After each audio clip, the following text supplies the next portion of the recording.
प्रिय साथियों, आज हम देखेंगे प्रश्नावली 4.2 का क्वेश्चन नंबर 2। इसमें ये कहा है उदाहरण 1 में दी गई समस्याओं को हल कीजिए। इसके पहले हम लोगों ने प्रश्नावली 4.1 में उदाहरण 1 के अंतर्गत 2 क्वेश्चंस पढ़े थे, 2 समस्याएं पढ़ी थी, लेकिन उसको हमने सिर्फ हल किया था द्विघात समीकरण बनाने तक।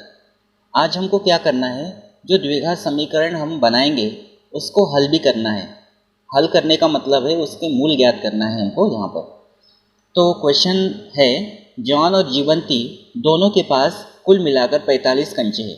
मतलब एक जॉन है और दूसरी जीवंती है, दोनों के पास कुल मिलाकर 45 कंचे हैं।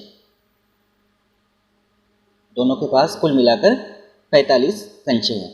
दोनों 5-5 कंचे खो देते हैं। मतलब जॉन और जीवंती दोनों 5-5 कंचे खो देते हैं और अब उनके पास, मतलब 5-5 कंचे खोने के बाद अब उनके पास कंचों की संख्या का गुणनफल, मतलब 5-5 कंचे खोने के बाद जो कंचे बचेंगे जॉन और जीवंती के पास, उनका गुणनफल 124 है। हम जानना चाहेंगे कि आरंभ में उनके पास कितने कितने कंचे थे। मतलब स्टार्टिंग में जॉन के पास कितने कंचे थे और जीवंती के पास कितने कंचे थे, ये हमको जानना है इसमें। तो हम क्या करते हैं, जॉन या जीवंती दोनों में से किसी के भी पास हम कंचों की संख्या मान लेते हैं। तो जॉन के पास मान लेते हैं, हम लिखेंगे मान लो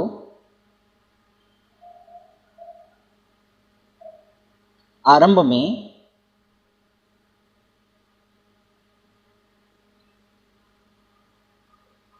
जॉन के पास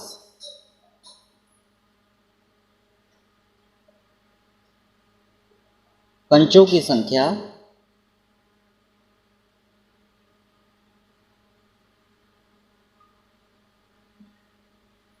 हम मान लेते हैं x थी। ठीक है, हमने क्या माना कि जॉन के पास आरंभ में, मतलब स्टार्टिंग में कंचों की संख्या कितनी थी, x थी। अब जॉन और जीवंती दोनों के पास कुल मिलाकर 45 कंचे हैं और हमने ये मान लिया कि जॉन के पास कंचों की संख्या x है। टोटल हमको दिया है 45, उसमें से जॉन के पास कंचों की संख्या x है, तो जीवंती के पास कंचों की संख्या कितनी होगी, 45 माइनस x। अगर मान लीजिए जॉन के पास कंचों की संख्या उदाहरण के लिए 10 है, तो जीवंती के पास कंचों की संख्या कितनी होगी। तो हम क्या करेंगे, ये जो टोटल कंचे हैं उसमें से जॉन के पास जितने कंचे हैं घटा लेंगे, तो 45 में से 10 जाएगा तो कितना बचेगा, 35, क्योंकि दोनों का टोटल जो है वो 45 है। तो हमने क्या मान लिया क्वेश्चन में, हमने ये माना कि जॉन के पास कंचों की संख्या x थी, तो जीवंती के पास कितने होंगे, 45 माइनस x, क्योंकि दोनों का टोटल करेंगे तो वापस से हमको 45 मिल जाएगा। तो इस तरह से जॉन के पास कंचों की संख्या x थी, तब आरंभ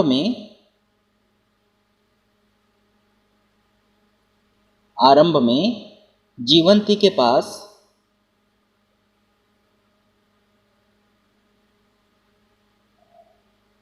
कंचों की संख्या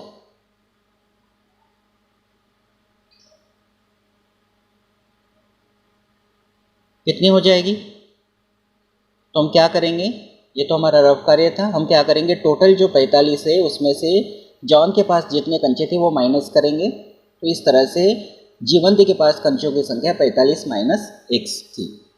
अब क्वेश्चन में क्या बोला है, दोनों 5-5 कंचे खो देते हैं। तो जॉन 5 कंचे खोएगा, खोने का मतलब क्या है, माइनस करना, कम करना। तो 5-5 कंचे खोने के बाद हम जॉन के पास कंचों की संख्या निकालेंगे और जीवंती के पास कंचों की संख्या निकालेंगे। तो हम लिखेंगे 5-5 कंचे खो देने के बाद। तो हम लिखेंगे प्रश्नानुसार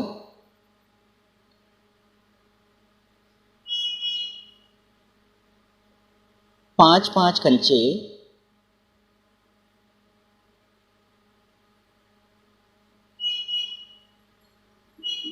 खो देने के बाद, खो देने के बाद हम निकालेंगे जॉन के पास कंचों की संख्या। जॉन के पास कंचों की संख्या,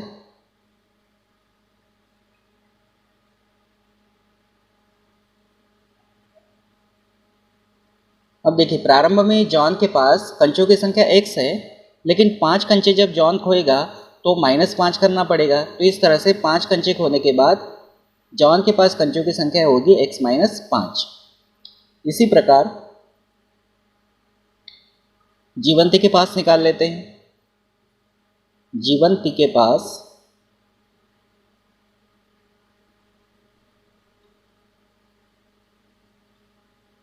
कंचों की संख्या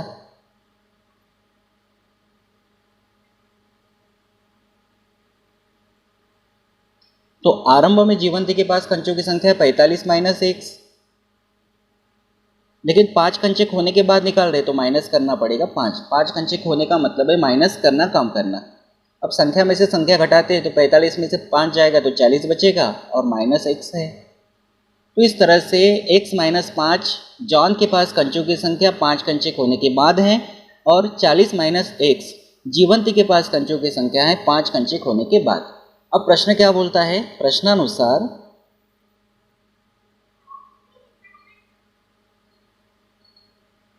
प्रश्न ये बोल रहा है कि 5 कंचे खो देते हैं, ठीक है। अब उनके पास कंचों की संख्या मतलब 5 कंचे खोने के बाद जो कंचों की संख्या आई है x-5 और 40 - x, तो उनके पास कंचों की संख्या का गुणनफल मतलब 5 कंचे खोने के बाद जो कंचों की संख्या है उनका गुणनफल 124 है। मतलब x-5 और 40 - x इनका जो गुणनफल है वो है 124। ये बोला है प्रश्न में। मतलब 5 कंचे खोने के बाद जॉन के पास कंचों की संख्या और जीवंती के पास कंचों की संख्या, इनका गुणनफल जो है वो 124 है। अब इसको हल करना है तो x का गुणा पूरे कोष्टक में करते हैं। x का गुणा 40 में करेंगे तो होगा 40x, फिर x का गुणा x में करेंगे तो होगा -x², फिर -5 का गुणा 40 में करेंगे तो ये होगा 200, माइनस का गुणा माइनस में करेंगे तो प्लस, 5 का गुणा x में करेंगे तो 5x बराबर 124। अब यहाँ पे क्या है? -x² -200, 40x और 5x दोनों जोड़ेंगे तो ये हो जाएगा 45x बराबर 124। अब इसको इधर लेकर जाते हैं क्योंकि x² जो है इसको अपने को प्लस में रखना है। तो यहाँ ये पूरे की पूरी राशि को, ये पूरा का पूरा जो पद दिए हैं इनको हम इधर लेकर जाते हैं। तो इधर लेकर जाएंगे तो यहाँ आएगा 0, ये -x² इधर जाएगा तो प्लस हो जाएगा, 45x प्लस में है तो ये माइनस में हो जाएंगे, -200 इधर जाएगा तो +200 होगा और पहले से यहाँ है 124। क्या किया हमने?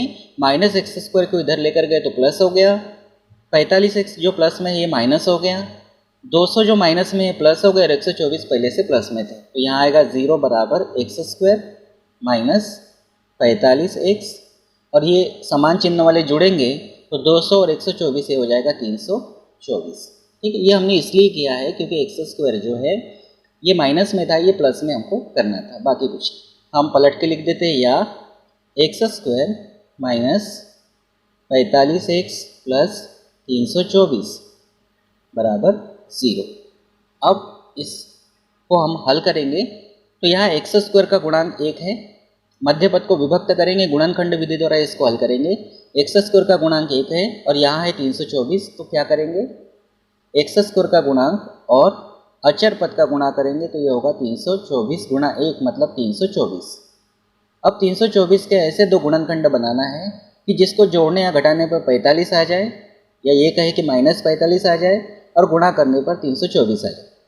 तो पहले 1 का भाग हम देंगे इसमें, 1 गुणा 324 होगा, तो 324 और 1 325 होता है, 324 में से 1 गया 323 होता है, -45 या 45 नहीं होगा।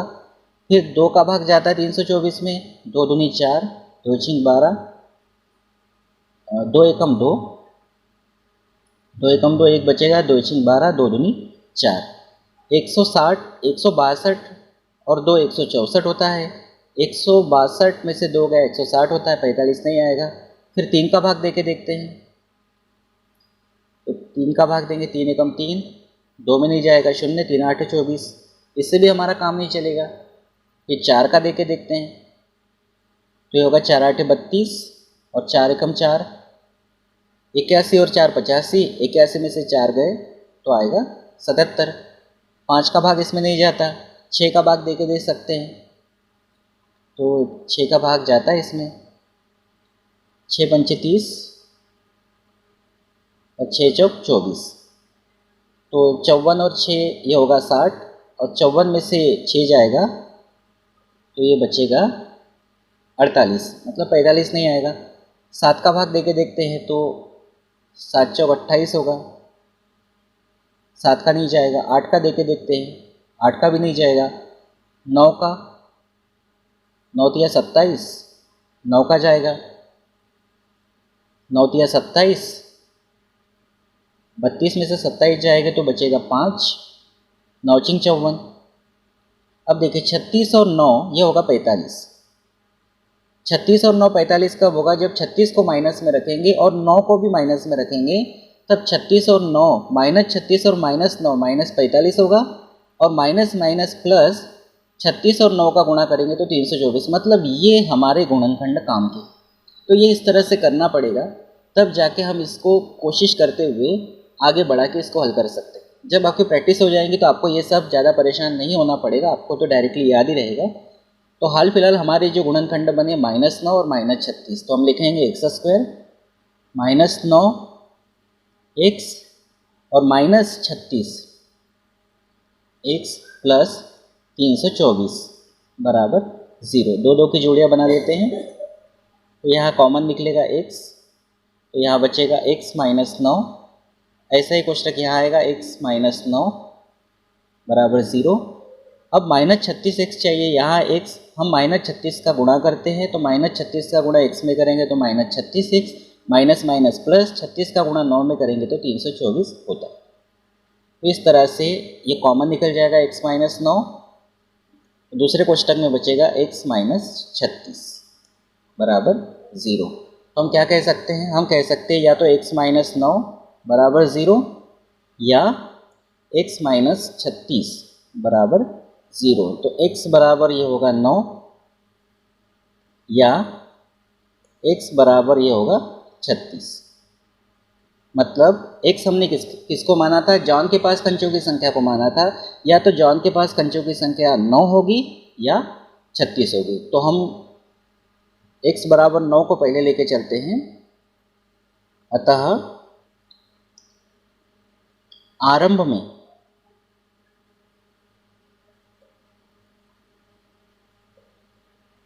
जॉन के पास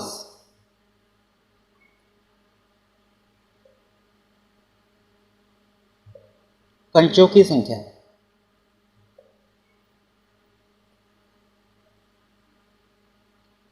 और आरंभ में हमने जॉन के पास कंचों की संख्या कितनी मानी थी? x मानी थी, और x का मान हमारा 9 आया है। तो पहले इसको लेके चलते हैं। तो अगर जॉन के पास कंचों की संख्या हम 9 लेके चलते हैं, तब जीवंती के पास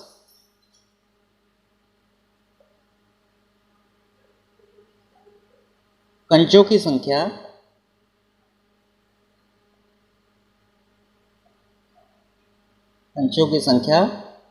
कितनी थी? 45 माइनस x, मतलब 45 माइनस 9, तो ये हो जाएगा 36। मतलब जॉन के पास कंचों की संख्या अगर 9 है तो जीवंती के पास कंचों की संख्या 36 होगी। या अगर हम ये वाला मान लेकर चलते हैं तो जॉन के पास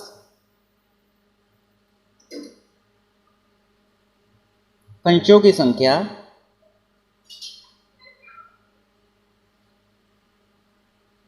अगर हम 36 लेकर चलते हैं, तब जीवंती के पास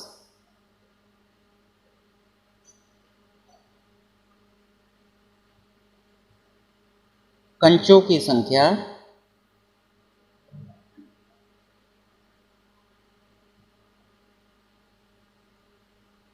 बराबर 45 माइनस x मतलब 36, तो ये हो जाएगा 9। तो इस तरह से हम कह सकते हैं कि हमारा जो आंसर है, हमारा जो हल है वो है 9 और 36। मतलब अगर जॉन के पास कंचों की संख्या 9 है तो जीवंती के पास कंचों की संख्या 36 होगी, और अगर जीवंती के पास कंचों की संख्या 9 है तो जॉन के पास कंचों की संख्या 36 होगी और दोनों का जो टोटल होता है वो होता है 45। और इनका अगर आप गुणा करते हैं तो इनका गुणा करने के बाद वो होगा 124। तो इस तरह से आप इसको हल कर सकते हैं और इसका जो आंसर आया है वो है 9 और 36। अब हम देखते हैं अगला क्वेश्चन। अगला क्वेश्चन है कुटीर उद्योग वाला। क्वेश्चन है, एक कुटीर उद्योग एक दिन में कुछ खिलौने निर्मित करता है। मतलब कुटीर उद्योग में एक दिन में कुछ खिलौने बनते हैं। प्रत्येक खिलौने का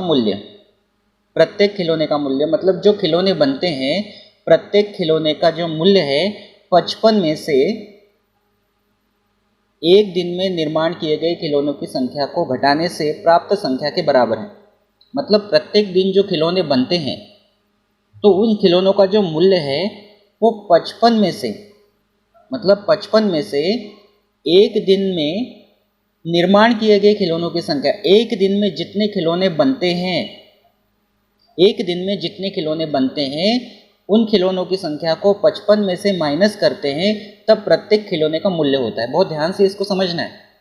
खिलौने का जो मूल्य है वो कैसे निर्धारित होता है, तो 55 में से कितना घटाते हैं, एक दिन में जितने खिलौने बनते हैं। अगर मान लीजिए 10 खिलौने बनते हैं तो 55 में से 10 घटाएंगे तो वो प्रत्येक खिलौने का मूल्य मतलब 45। इस तरह से समझना है इसको, ठीक है। प्रत्येक खिलौने का मूल्य 55 में से एक दिन में निर्माण किए गए खिलौनों की संख्या को घटाने से प्राप्त संख्या के बराबर है। क्या? प्रत्येक खिलौने का मूल्य, एक खिलौने का मूल्य। किसी एक दिन कुल निर्माण लागत रुपये 750 थी। मतलब किसी एक दिन खिलौना बनाने की जो निर्माण लागत है, मतलब उसमें जो पैसा खर्च होता है बनाने में, वो 750 थी। हम उस दिन निर्माण किए गए खिलौनों की संख्या ज्ञात करना चाहेंगे। तो हमको उस दिन निर्माण किए गए, जिस भी दिन की बात हो रही है यहाँ पर, निर्माण किए गए खिलौनों की संख्या ज्ञात करना है। तो जो ज्ञात करना है हम उसको मान लेते हैं x। तो हम लिखेंगे मान लो उस दिन, ये कोई भी दिन हो सकता है, मान लो उस दिन निर्माण किए गए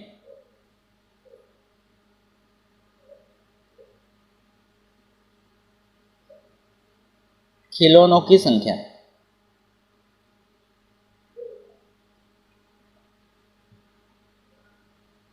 इसको मान लेते x, ठीक है। अब उस दिन खिलौनों की संख्या x है तो हम 55 में से x को घटाएंगे, क्योंकि हमने मान लिया उस दिन हमने x खिलौने बनाए। x का मान कुछ भी हो सकता है, 10 हो सकता है, 15 हो सकता है। तो x खिलौने हमने बनाए हैं। 55 में से खिलौनों की संख्या को घटाएंगे तो प्रत्येक खिलौने का मूल्य आएगा। तो हम लिखेंगे इसीलिए उस दिन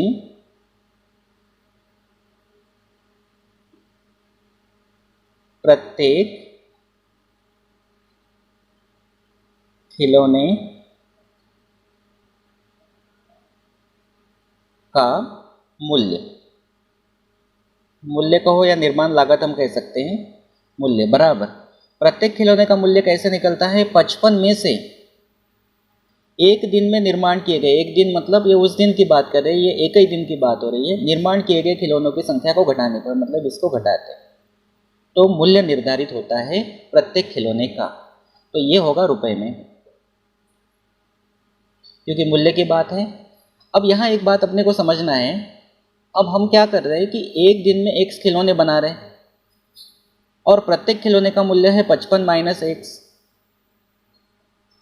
तब इनका जो गुणा करेंगे तो गुणा करने पर जितने खिलौने बन रहे हैं उसकी कीमत हमको पता चलेगी। जैसे मान लीजिए एक दिन में 10 खिलौने बना रहे हैं और एक खिलौने का मूल्य 50 रुपये है। एक दिन में 10 खिलौने बना रहे हैं और एक खिलौने का मूल्य 50 रुपये है, तो 10 खिलौनों का कितना होगा, 500। तो हमने क्या किया, खिलौनों की संख्या और प्रत्येक खिलौने की जो कीमत है उसका गुणा किया, तब हमारे टोटल रुपए आ गए। वैसे हम क्या करेंगे, खिलौनों की संख्या हमारे पास है और एक खिलौने का मूल्य हमारे पास है, तो खिलौनों की संख्या में प्रत्येक खिलौने का मूल्य का गुणा करेंगे, तब हमको यहाँ पे निर्माण लागत मतलब बनने की जो लागत है वो 750 रुपये दी। तो हम क्या लिखेंगे, हम लिखेंगे प्रश्नानुसार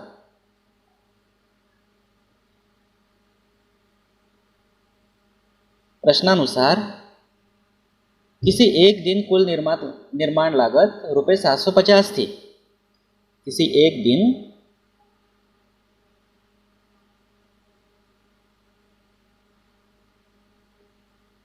कुल निर्माण लागत यानी बनने का जो खर्च है वो कितना, रुपये 750। तो निर्माण लागत कैसे आएगी, खिलौनों की संख्या और प्रत्येक खिलौने का मूल्य दोनों का गुणा करेंगे तब आएगी उसकी लागत 750।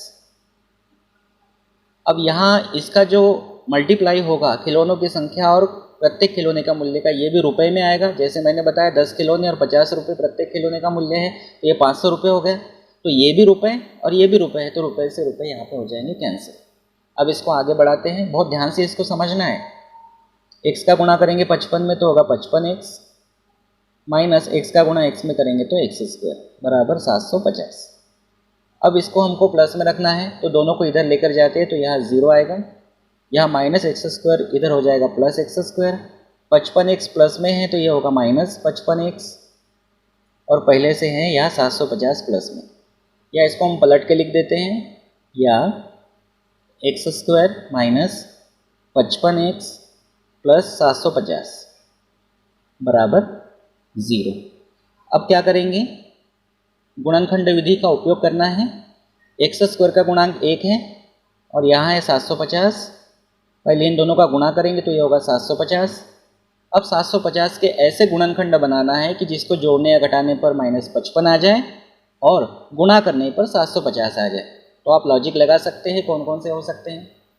आप पहले 1 का भाग दे के देखेंगे, 750 में 2 का भाग दे के देखेंगे। तो अगर थोड़ा सा आप इसको सोचिए 750 के ऐसे कौन से दो गुणनखंड हो सकते हैं जिसको जोड़ने या घटाने पर 55 आ जाए और गुणा करने पर 750 आ जाए। तो देखो बहुत सिंपल है ये, 25 गुणा 30, 25 दिया 75 और ये 0 750। 25 और 30 का गुणा करेंगे तो 750 आता है, और 25 को अगर माइनस में रखें और 30 को भी अगर माइनस में रखें तो -25 और -30 ये होता है -55। तो इस तरह से 750 के दो गुणनखंड -25 और -30 होंगे। तो देखो कैसे लिखेंगे, x² -25 x -30 x प्लस 750 बराबर 0। दो की जोड़ियाँ बना लेते हैं। यहाँ दोनों में से x कॉमन है तो बचेगा x -25, और यहाँ पर भी वही आएगा x -25। अब x में कितने का गुणा करेंगे, -30x आ जाए तो -30 का गुणा करेंगे, -30 का गुणा x में करेंगे तो -30x, माइनस माइनस प्लस 30 का गुणा 25 में करेंगे तो वापस से 750 होता है। अब यहाँ से उभयनिष्ठ गुणनखंड को कॉमन निकालते x -25, तो यहाँ बचेगा x -30 बराबर 0। तो हम क्या लिखेंगे, या तो x -25 बराबर 0 या x -30 बराबर 0। तो x बराबर 25 या x बराबर 30। और x हमने किसको माना, उस दिन निर्माण किए खिलौनों की संख्या x माना। अगर उस दिन निर्माण किए गए खिलौनों की संख्या 25 है, हम कंडीशन लेके चलते हैं, यदि उस दिन निर्माण किए गए खिलौनों की संख्या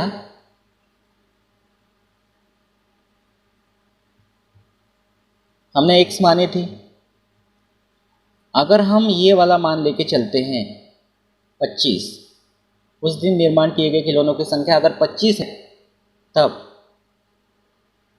उस दिन प्रत्येक खिलौने का मूल्य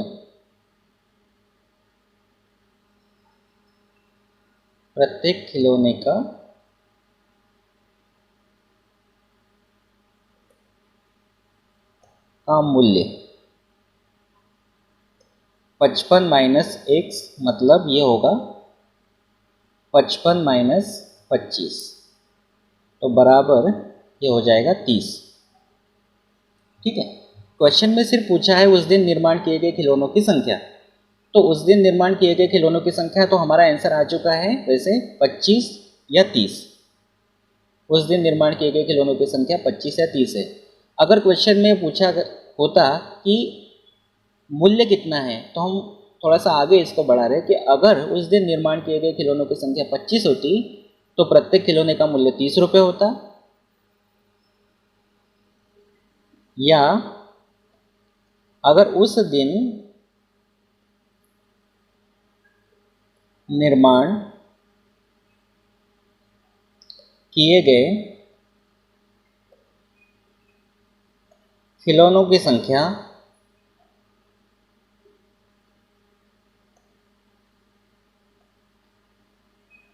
अगर 30 होती तब उस दिन प्रत्येक खिलौने का मूल्य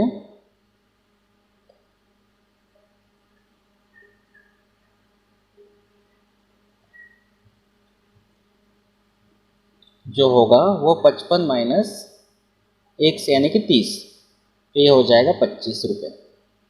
हालांकि ये पूछा नहीं था, क्वेश्चन में पूछा नहीं था, सिर्फ ये पूछा था कि उस दिन निर्माण किए गए खिलौनों की संख्या ज्ञात कीजिए, तो या तो 25 होगी या तो 30 होगी। लेकिन अगर क्वेश्चन में ऐसा पूछा जाता कि अगर खिलौनों की संख्या 25 होती है तो प्रत्येक खिलौने का मूल्य कितना होगा, तो वो भी हमने निकाल लिया। और अगर खिलौनों की संख्या 30 है तो प्रत्येक खिलौने का मूल्य कितना होगा। हालांकि ये क्वेश्चन में नहीं पूछा था, ये एक्स्ट्रा हो गया। आपका जो आंसर है वो यहीं तक आप मान के चल सकते हैं। क्वेश्चन में पूछा था उस दिन निर्माण किए गए खिलौनों की संख्या ज्ञात करना चाहेंगे, तो हम लिख सकते हैं अतः उस दिन निर्माण किए गए खिलौनों की संख्या या तो 25 होगी या तो 30 होगी। तो इस तरह से ये आपका क्वेश्चन नंबर 2 उदाहरण 1 के जो दोनों क्वेश्चन थे वो हमने इस वीडियो में कर लिए कवर। अगर आप मेरे चैनल पर पहली बार आए हैं तो चैनल को सब्सक्राइब कर लीजिए, बेल आइकन को प्रेस कर लीजिए।